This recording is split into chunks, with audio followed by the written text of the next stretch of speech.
আমাদের সাবেক প্রধানমন্ত্রী অসম্ভবকে সম্ভব করতে পারে। একটু হানা কথা বলেন। পদ্মা সেতু অসম্ভব সম্ভব করে নিয়েছে।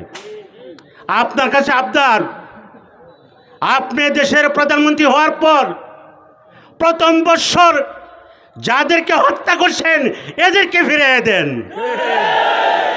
শাপলা চত্বরের শহীদগুলো ফিরিয়ে দেন। আপনি রংপুরে আবু সাইদকে ফিরিয়ে দেন। ভার্সিটি কলেজের আমার ছাত্রছাত্রী যাদেরকে শহীদ করছেন এদেরকে ফিরিয়ে দেন। মুন্সিগঞ্জের উলামা একরামকে ফিরিয়ে দেন। এ পর্যন্ত যত পার্টির নেতা কর্মী যাদেরকে গম করছেন, যাদেরকে আয়না করে হত্যা করছেন এদেরকে ফিরিয়ে দেন। জয় আসবেন, আসেন। আপনার আম্মা আসবে, আসেন। আপনাদেরকে গ্রেফতার করা হবে।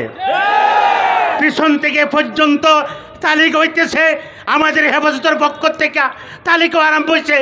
তিলে তিলে আমরা আপনাদেরকে বিচার করবো ইনশাআল্লাহ। ওয়া মা আলাইনা ইল্লাল বালাগ।